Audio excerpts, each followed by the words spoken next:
नमस्कार दोस्तों, स्वागत है आपका मुकुल स्टडी में। दोस्तों आज 10th की क्लास है। चैप्टर है आनुवांशिकता एवं जैव विकास पार्ट 1। तो दोस्तों आज पार्ट 1 है इस चैप्टर का। ठीक है, ये हाई स्कूल की क्लास है। तो इसमें देखिए हम लोग आज मेंडल का नियम पढ़ेंगे अच्छी तरह। उनका 3 नियम था, तो क्या क्या था। ओके, चलिए स्टार्ट करते हैं। दोस्तों देखने से पहले वीडियो को लाइक करिए, सब्सक्राइब करिए और ज़्यादा से ज़्यादा शेयर करिए। ओके, और जिसने पिछला लेसन चैप्टर नहीं पढ़ा है वो प्लेलिस्ट में जाके अपना पुराना लेक्चर देख लें। ओके, चलिए देखिए दोस्तों, क्वेश्चन आता है मेंडल के आनुवंशिकता के नियम। ठीक है, पूछता है मेंडल के आनुवंशिकता का नियम बताइए। ठीक है, तो एक मिनट। हाँ, तो ठीक है, मेंडल ने देखिए 3 आनुवंशिकता के नियम दिए थे। ओके, कौन कौन? पहला है एकल लक्षण तथा प्रभाविता का नियम, दूसरा है लक्षणों के पृथक्करण का नियम, तीसरा है स्वतंत्र अपव्यूहन का नियम। यहाँ पे वह जो है आधा है। ठीक है, अपव्यूहन का नियम। ठीक है, तो एक एक करके हम लोग पढ़ेंगे। ये क्लियर हुआ ना आप लोग को? मेंडल के आनुवंशिकता का नियम, मेंडल ने 3 नियम दिए थे। पहला एकल लक्षण तथा प्रभाविता का नियम, दूसरा है लक्षणों के पृथक्करण का नियम, तीसरा है स्वतंत्र अपव्यूहन का नियम। ओके, चलिए आगे। क्या है एकल लक्षण तथा प्रभाविता का नियम? देखिए इन्होंने कहा था जीवों में सभी लक्षण इकाइयों के रूप में होते हैं, इन्हें कारक या जीन कहते हैं। क्या कहते हैं? कारक या जीन। जीवों में सभी लक्षण इकाइयों के रूप में होते हैं, इन्हें कारक या जीन कहते हैं। ओके, प्रत्येक इकाई लक्षण कारकों के युग्म में से नियंत्रित होता है। प्रत्येक इकाई लक्षण कारकों के युग्म में से नियंत्रित होता है। ठीक है, वास्तव में इसमें एक कारक मातृक तथा दूसरा पैतृक होता है। मतलब एक माता से रिलेटेड है और एक पिता से। ओके, ये तो कंफर्म है। ठीक है, आगे देखिए, युग्म के दोनों कारक एक दूसरे के विपरीत प्रभाव के हो सकते हैं, किंतु उनमें से एक ही कारक अपना प्रभाव प्रदर्शित कर सकता है। ठीक है, दोनों तो विपरीत हो सकते हैं, लेकिन दोनों में से एक ही अपना प्रभाव प्रदर्शित कर सकता है, दूसरा छिपा रहता है। ओके, दूसरा क्या होता है? छिपा रहता है। जब विपरीत लक्षणों वाले पौधों के बीच संकरण कराया जाता है तो उनकी संतानों में इन लक्षणों में से एक लक्षण ही परिलक्षित होता है और दूसरा दिखाई नहीं देता। ठीक है, उनमें से क्या होता है? एक लक्षण ही परिलक्षित होता है, दूसरा दिखाई नहीं देता। पहले लक्षण को प्रभावी तथा दूसरे लक्षण को अप्रभावी कहते हैं। यही क्या है? प्रभाविता का नियम है, एकल लक्षण तथा प्रभाविता का नियम। समझ में आया? एक बार और देख लीजिए, जीवों में सभी लक्षण इकाइयों के रूप में होते हैं। ठीक है, इन्हें कारक या क्या जीन कहते हैं। ठीक है, प्रत्येक इकाई लक्षण कारकों के युग्म में नियंत्रित होता है। ठीक है, वास्तव में देखा जाए इसमें एक कारक मातृक मतलब माता से, दूसरा पैतृक पिता से होता है। ठीक है, युग्म के दोनों कारक एक दूसरे के विपरीत प्रभाव के हो सकते हैं। ठीक है, दोनों क्या होते हैं? एक दूसरे के विपरीत प्रभाव से। लेकिन देखिएगा इसमें क्या है, एक ही कारक अपना प्रभाव प्रदर्शित करता है, दूसरा छिपा रहता है। ठीक है, इसी में देखिए ये एग्जाम्पल दिया है, जब विपरीत लक्षणों वाले पौधे के बीच संकरण कराया जाता है तो उनकी संतानों में इन लक्षणों में से एक लक्षण ही परिलक्षित होता है, मतलब रह जाता है, और दूसरा दिखाई नहीं देता। पहले लक्षण को प्रभावी तथा दूसरे लक्षण को अप्रभावी कहते हैं। क्योंकि अप्रभावी क्यों कहेंगे? क्योंकि ये छिप जाता है, वो दिखता है तो प्रभावी होता है। पहला नियम मेंडल ने ये दिया था। अब देखिए दूसरा नियम था मेंडल का, लक्षणों के पृथक्करण का नियम। ठीक है, देखिए इसमें क्या था, जब F1 पीढ़ी के विषम युग्मजी पौधे में स्वपरागण कराया जाता है, स्वपरागण जानते हैं आप। ठीक है, तो दूसरी पीढ़ी F2 की संतानों में परस्पर विपरीत लक्षणों का एक निश्चित अनुपात में पृथक्करण हो जाता है। इसे लक्षणों के पृथक्करण का नियम कहते हैं। समझ में आया? लक्षणों के पृथक्करण का नियम, ये दूसरा नियम था मेंडल का।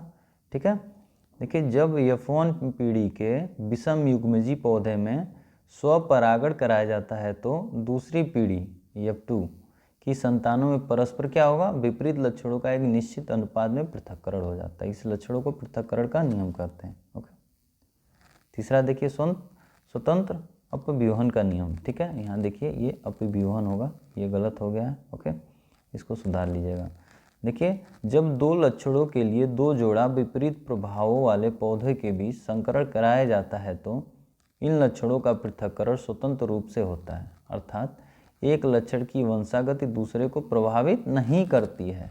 ठीक है, इंपॉर्टेंट है स्वतंत्र अपव्यूहन का नियम। ठीक है, अपव्यूहन देख लीजिएगा, ये अपव्यूहन यहाँ है ना, ये अपव्यूहन है। ठीक है, ये देख लीजिएगा, यहाँ पे आधा वो रहेगा। ठीक है, वो यहाँ पूरा है, आधा वो रहेगा, तो वही बात कर रहा था, देख लीजिए स्वतंत्र अपव्यूहन का नियम। ओके, देखिए जब दो लक्षणों के लिए दो जोड़ा विपरीत प्रभाव वाले पौधे के बीच संकरण कराया जाता है। ठीक है, विपरीत प्रभाव वाले संकरण कराया जाता है, तो इन लक्षणों, ये जो लक्षणों का पृथक्करण स्वतंत्र रूप से होता है, अर्थात जो ये एक लक्षण की वंशागति दूसरे को प्रभावित नहीं करती है। ठीक है, ये स्वतंत्र अपव्यूहन का नियम था। ठीक है, ये मेंडल का तीसरा नियम था। तो समझ में आया, 3 नियम मेंडल ने दिया था, कौन कौन सा हमने तीनों पढ़ा, एकल लक्षण तथा प्रभाविता का नियम, दूसरा पढ़ा है लक्षणों के पृथक्करण का नियम, तीसरा है स्वतंत्र अपव्यूहन का नियम। ओके, तो दोस्तों इसको याद रखिएगा। आगे चलिए, देखिए लिंग गुणसूत्र क्या है। ठीक है, अगला है लिंग गुणसूत्र क्या है। देखिए मनुष्य की सभी कायिक तथा जनन कोशिकाओं में 46 गुणसूत्र होते हैं। कितने होते हैं? 46। 23 का जोड़ा होता है ना, 23 दूनी का 46। ठीक है, 23 का जोड़ा होता है, याद रखिएगा 23 का जोड़ा होता है, तो टोटल 23 दूनी का 46 गुणसूत्र होते हैं। इनमें से 44 गुणसूत्रों के 22 समजात जोड़े होते हैं, जिन्हें ऑटोसोमस कहते हैं। ठीक है, इनमें से 44 गुणसूत्रों के 22 समजात जोड़े होते हैं, जिसे ऑटोसोमस कहते हैं। शेष एक जोड़ा, देखिए 22 हो गया ना, 22 क्या होंगे? समजात। ठीक है, एक जैसा। एक जोड़ा जो होता है, इन दोनों में डिफरेंस होता है, किसमें? मेल और फीमेल में। ठीक है, एक जोड़ा क्या होता है? डिफरेंस होता है। यही एक जोड़ा जो होता है, ये लिंग गुणसूत्र कहलाते हैं। ठीक है, शेष एक जोड़ा जो है लिंग गुणसूत्र कहलाता है। जो एक बचता है जोड़ा ना, 22 तो हो गए, 22 जोड़े, एक जोड़ा 23वां बच गया, तो ये एक जोड़ा क्या कहा गया? लिंग गुणसूत्र कहलाता है। पुरुष तथा स्त्री में गुणसूत्र का जोड़ा एक दूसरे से भिन्न होता है। क्या होता है? भिन्न होता है। ओके, तो देखिए इसमें मनुष्य की सभी कायिक तथा जनन कोशिकाओं में 46 गुणसूत्र होते हैं। इनमें से 44 गुणसूत्रों के 22 समजात होंगे। जब 44 गुणसूत्र, सीधी सी बात है, 22 जोड़ा हुआ। ठीक है, एक जोड़ा बच गया। ठीक है, तो यही एक जोड़ा जो होता है लिंग गुणसूत्र कहलाता है। ठीक है, पुरुष तथा स्त्री में गुणसूत्र का जोड़ा एक दूसरे से भिन्न होता है। क्या होता है? भिन्न होता है। जैसे स्त्री का होता है एक्स एक्स कैपिटल का। ठीक है, जब एक्स एक्स मिलेगा, एक्स एक्स जब जोड़ा मिलेगा तो क्या होगा? स्त्री मतलब बच्ची पैदा होगी, और जब एक्स वाई मिलेगा तो पुरुष। ठीक है, बच्चा पैदा होगा। ठीक है, इसको याद रखिएगा, ये स्त्री के लिए है।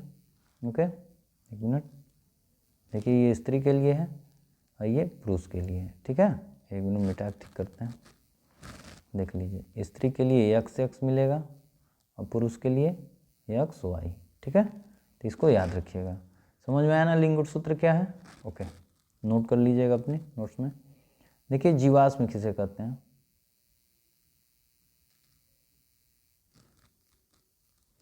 देखिए जीवाश्म लाखों अथवा हजारों साल पहले पाए जाने वाले जीवों के परीक्षित कठोर अवशेष चट्टानों पर पैरों के निशान, मिट्टी में बने मृत जीवों के सांचे आदि को जीवाश्म कहते हैं। ठीक है, जीवाश्म किसे कहते हैं? लाखों अथवा हजारों साल पहले, सीधी सी बात है, लाखों साल पहले भूकंप आया होगा, सुनामी आएगी, तूफान आया होगा, कुछ ऐसा हुआ होगा कि पृथ्वी पर जितने जीव थे वो दब गए। ठीक है, और दब गए, उनमें से जितने जीव दब गए, उनमें से जो गला नहीं, जो बचा रह गया, यानी समझ लीजिए पत्थर के अंदर या मिट्टी के अंदर उनके पैरों के निशान आदि जो बचे रह गए, आज भी वो पाए जाते हैं, पुरातत्व वाले खोजते हैं, वही सभी जीवाश्म कहलाते हैं, जिस पे रिसर्च होता है। लोग बताते इतने साल पुरानी चीज़ें हैं, आप लोगों ने सुना होगा, देखा होगा, पढ़ा होगा। ठीक है, वही जीवाश्म है। ठीक है, तो लिख क्या सकते हैं? लाखों अथवा हजारों साल पहले पाए जाने वाले जीवों के परीक्षित कठोर अवशेष चट्टानों पर पैरों के निशान, मिट्टी में बने मृत जीवों के सांचे आदि को जीवाश्म कहते हैं। समझ में आया? नेक्स्ट है देखिए जीन। जीन क्या है? देखिए जीन क्या है, सीधी सी बात है, सभी जीवों में आनुवांशिक लक्षणों का नियंत्रण एवं संचरण आनुवांशिक इकाइयों द्वारा होता है। सीधी सी बात है, आनुवांशिक इकाइयों द्वारा होता है। ठीक है, मेंडल ने इन इकाइयों को कारक कहा था तथा जोसन ने इनके लिए जीन शब्द का प्रयोग किया था। किसने शब्द किया था? जोसन। ठीक है, किसने किया था? जोसन। ठीक है, ये जोसन ये साइंटिस्ट है, ठीक है। इन्होंने जीन शब्द का प्रयोग किया था, इसको याद रखिएगा, जीन शब्द का प्रयोग किसने किया था? जोसन ने, ठीक है। तो जीन क्या हुआ? जीन हुआ सभी जीवों में आनुवांशिक लक्षणों का नियंत्रण एवं संचरण आनुवांशिक इकाइयों द्वारा होता है।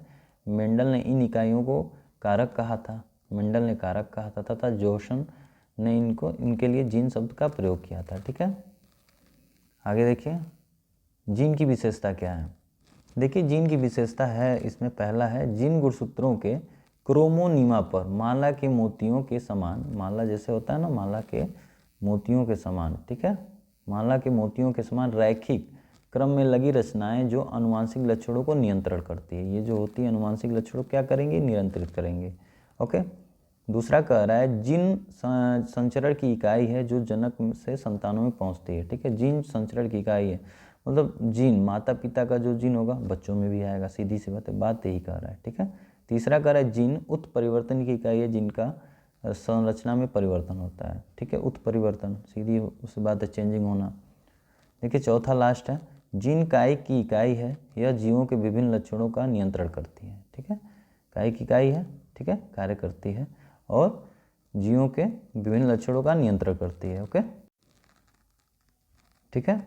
देखिए दोस्तों, ये आज का टॉपिक था, ये जीन, जीवाश्म, लिंग गुणसूत्र और मेंडल का नियम, ठीक है। ये आपका 4 टॉपिक था आज का, बहुत ही इंपॉर्टेंट है, तो इसको एक बार आप पीछे करके देख लीजिएगा और इसका नोट्स ज़रूर बनाइए। और प्लीज़ दोस्तों, अगर आपको ये वीडियो अच्छा लग रहा है, हेल्पफुल लग रहा है, तो अपने दोस्तों को शेयर करिए, आपके जितने भी ग्रुप हों सब में शेयर कर दीजिए, ओके।